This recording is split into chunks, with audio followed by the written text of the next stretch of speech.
Un saludo a todos los que nos siguen por este medio. En esta oportunidad hablaremos de la necesidad que tienen las empresas de efectuar cierres mensuales. En esta oportunidad nos acompaña Daniel Sandoval. Daniel, bienvenido. Y antes de cederte la palabra, se dice que las empresas necesitan hacer cierres mensuales. ¿De qué se trata esto? Si nos puedes ampliar un poco acerca de este tema. Claro que sí. Primeramente, un atento saludo a todas las personas que nos ven por este medio y a los seguidores de redes sociales. Bien, el tema de cierre mensual, Lies, básicamente atañe a una necesidad de las organizaciones en el sentido de tener mejores controles, ¿sí? ¿Qué significa hacer cierre mensual? Es un proceso, llamémosles así, que permitirá a la organización disponer de información para hacer lectura de sus resultados, vale decir, si han perdido, si han ganado, y esto obviamente supone una serie de elementos. Por ejemplo, regularizar los ingresos que tenga la organización, los gastos, supone comprender cómo está la situación, por ejemplo, en materia de los inventarios, cuáles son los saldos exactos que tienen que tener las cuentas del banco, conciliaciones bancarias, etcétera, etcétera. En sí es un proceso que básicamente permitirá a la organización disponer de información correcta que le va a permitir saber cuáles son sus resultados reales, ¿no? Básicamente es eso. Ok. ¿Y quiénes serían las personas responsables de hacer estos cierres? Las personas responsables de esto, en realidad yo lo quiero esquematizar de esta manera.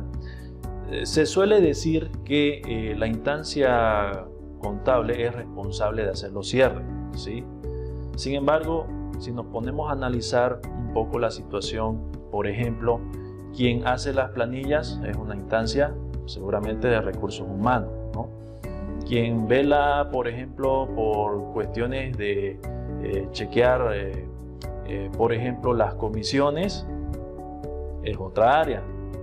Y así hay una serie de actores que intervienen, por ejemplo, las facturas de proveedores, de un proveedor de compras que seguramente aún no se tiene la factura, el área de compras será la encargada de, obviamente, poner a disposición de la contabilidad. Entonces aquí entran distintos actores y depende bastante de la organización. Muchas veces se suele satanizar al contador, si vale el término, por el hecho de decir que él es el responsable de que se hagan los cierres. Sin embargo, si nos podemos analizar, son varios actores los que aquí intervienen, no solamente el contador, ¿no? Y obviamente lo importante aquí es que todos interactúen con el debido momento, porque si alguien se retrasa en hacer los cierres que corresponde o que le atañe a su área, obviamente todo el proceso de cierre terminaría también retrasándose. Ok, perfecto. Y normalmente, ¿qué empresas son las que deberían estar alineadas a realizar el cierre de mes? Bien, hay distintos tipos de organizaciones en realidad que dependiendo la naturaleza de la madurez de sus procesos están y no están alineadas, ¿de acuerdo? Lo ideal es que todas estén alineadas a realizar cierre de mes por un tema de adecuada, podríamos decir, gestión de los controles internos. Sin embargo, empresas que no están alineadas a esto se suele ver bastante en las pymes, ¿sí? En las medianas empresas o incluso en empresas familiares. Conozco bastantes casos de empresas, por ejemplo, familiares, que no tienen esa cultura del cierre de mes, ¿sí?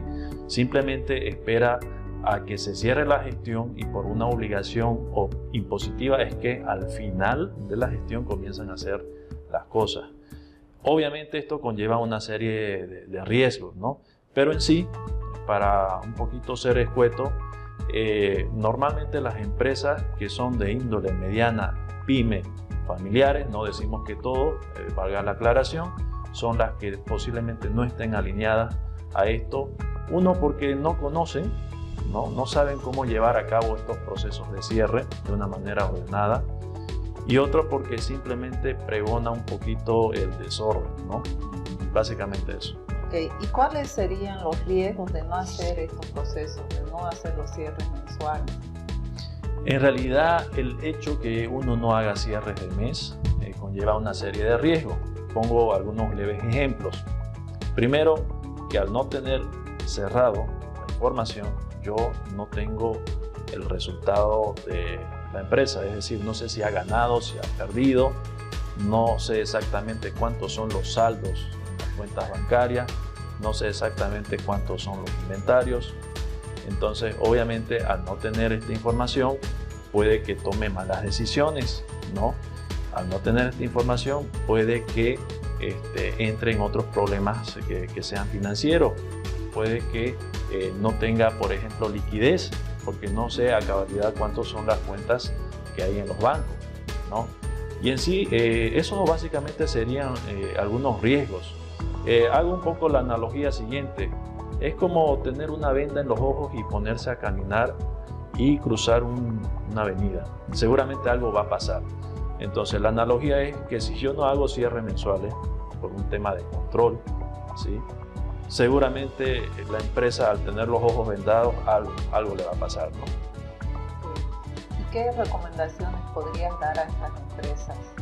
La primera recomendación que yo daría es que la empresa disponga de una normativa interna de cierre de mes, ¿sí?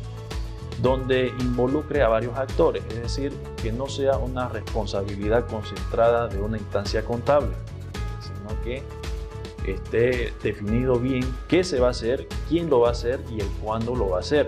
Entonces, es muy importante que se tenga una normativa interna, un procedimiento, un instructivo que permita guiar este cierre. El otro paso importante a considerar es que esto se cumpla, ¿de acuerdo? De nada sirve tener un instructivo que va a estar figurando de pura vitrina, es decir, se tiene que cumplir. Y un tema que quizás vale la oportunidad de tocar es que las personas tienen que asumir bastante responsabilidad cuando se trata de hacer los cierres de mes, incluso los cierres de gestión, porque incluso mucho acá tiene que ver las competencias de las personas. Suelo ver bastantes casos donde encargados de recursos humanos, por ejemplo, no saben hacer las planillas de nómina, ¿sí? Y esa labor es subvencionada por el contador, por ejemplo. Suele pasar muchos casos así. O porque otras instancias no saben determinar comisiones por las ventas que hacen los vendedores. Entonces, suele alguien subvencionar los cálculos, etc. En pocas palabras, parecería que hay una fuerte concentración de estas funciones sobre una persona, ¿sí? ¿Por qué? Porque no hay las competencias de las personas clave para hacer su trabajo. Entonces, es fundamental, en todo caso, considerar también el tema de las competencias de las personas más allá de cualquier instructivo, procedimiento que se tenga que cumplir, ¿no? Okay. Muy bien, Daniel, agradecerte por este tema que has comentado y agradecer al público que nos sigue, y cualquier consulta pueden hacerla al correo que indica en la pantalla. Muchas gracias. Hasta pronto. Hasta luego.